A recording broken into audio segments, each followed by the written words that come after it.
Coming up on Mountain News at 5:30, a telethon and concert to support flood relief efforts gets underway this evening. We will have a preview. And the NTSB hosts a briefing about the latest findings in an investigation where a Black Hawk helicopter and an American Airlines passenger jet collapsed near Washington, D.C. And we had a picture-perfect day throughout eastern Kentucky, but rain and thunderstorm chances are in the forecast. We'll tell you when coming up. Dedicated to southern and eastern Kentucky, this is WYMT Mountain News at 5:30. Good evening. I'm Caroline Mueller. A partnership between WYMT and the Foundation for Appalachian Kentucky is bringing folks to the stage to help their neighbors toward the next steps of recovery after the February floods. WYMT's Buddy Forbes is live in Floyd County, where the event will soon kick off. That's right, Caroline. We are live at the Mountain Art Center as Mountain Talent prepares to take the stage here, hoping to give back to their neighbors in need through the Appalachia Rising Above Telethon. Now, the flood relief fundraiser is a talent-packed show that gives attendees and online viewers a chance to drop into the MAC for a concert, with all proceeds going toward flood relief efforts here in the mountains. A wide variety of sound is on deck, and phone lines will soon be open to give donors a chance to support the cause, with musicians like Tyra Madison saying it is a night of giving back. Just to help in any way that I can. Like when the flood first happened, I was trying to think of ways that I could help, and I'm glad they asked me to play this show. I'm glad to be here. You know, I grew up singing on this stage basically for the Kentucky Opry Junior Pros. So, you know, any way that I can do to help home in any way. Now the concert kicks off here at 7 o'clock and tickets are $15 at the door. So if you are around, there's still plenty of time to get here. There's also a silent auction for those interested. You can see all of that over on our website. And remember, all of these proceeds go toward flood relief efforts for people right here in the mountains. In Prestonsburg, Buddy Forbes, WYMT Mountain News.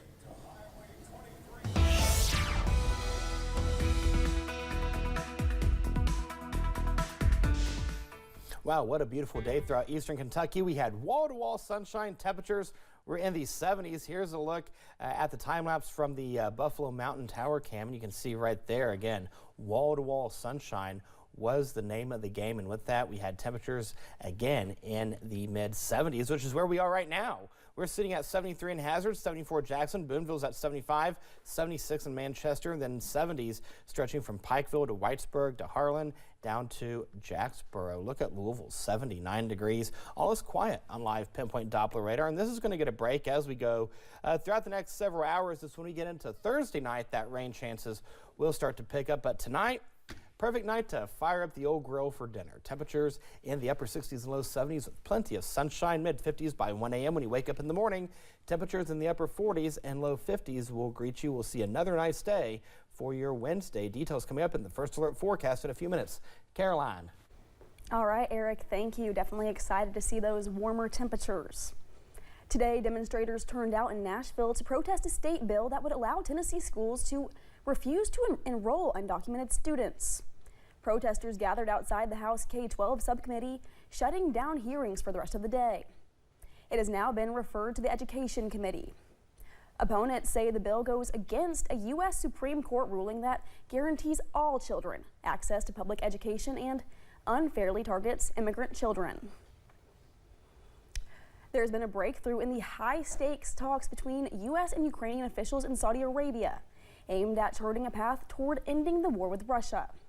The development comes after last month's disastrous Oval Office meeting between Ukrainian President Volodymyr Zelensky and President Trump. CBS's Holly Williams has more from Kiev, Ukraine.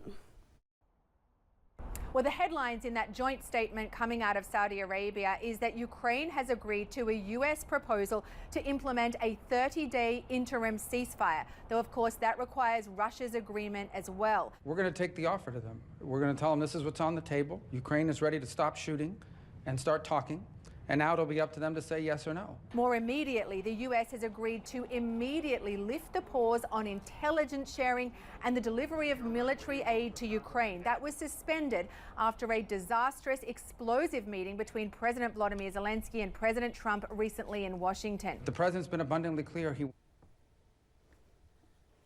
Just hours before talks began in Saudi Arabia, Ukraine launched what appears to be its largest drone attack on Russia since Vladimir Putin's invasion.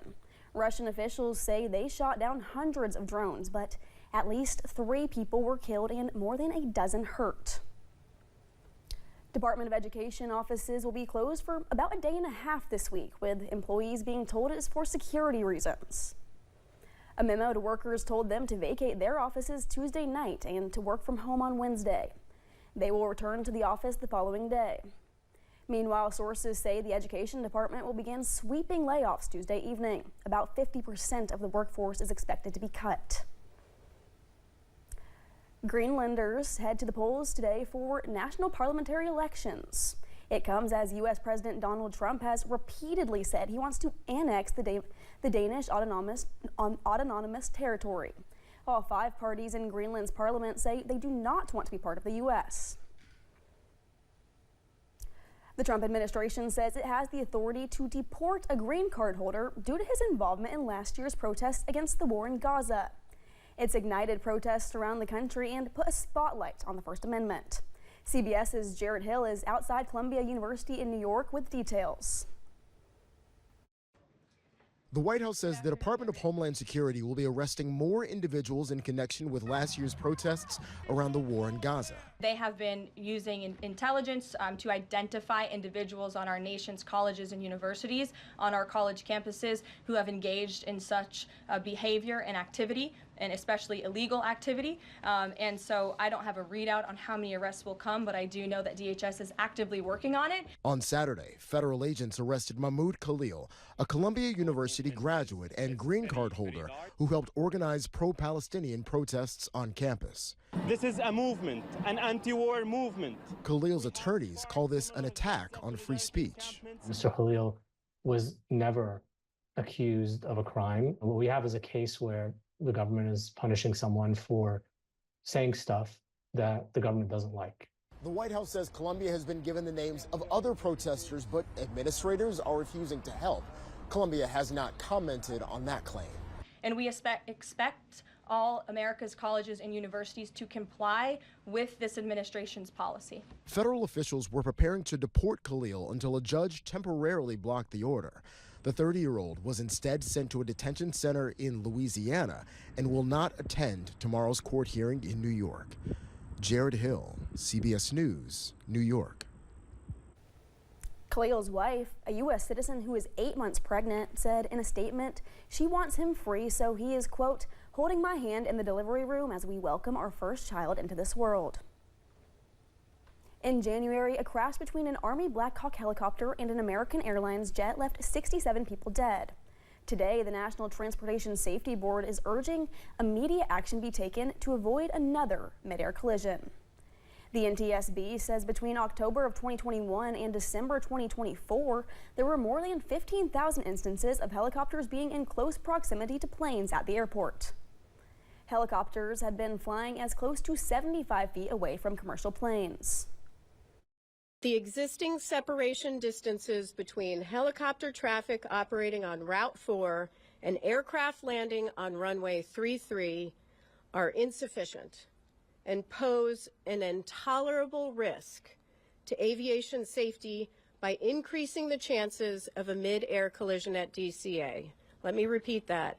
They pose an intolerable risk to aviation safety. The exact cause of the collision is still unknown. 1 year following the death of a college student in Nashville, a new report shows the risks of the downtown riverfront area. Police say University of Missouri student Riley Strain wandered off after a night out on Broadway. He fell into the river and drowned. His body was found nearly 3 weeks later, about 8 miles downriver. Safety leaders have recommended several changes, including better lighting and improved fencing to deter people from the embankments. Coming up on Mountain News at 5:30, are money mistakes holding you back in 2025? Learn the 4 biggest pitfalls and how to avoid them. And in the world of weather, we had plenty of sunshine today. Sunglasses will be needed for tomorrow, but there's a change in the forecast. Details coming up in a few minutes.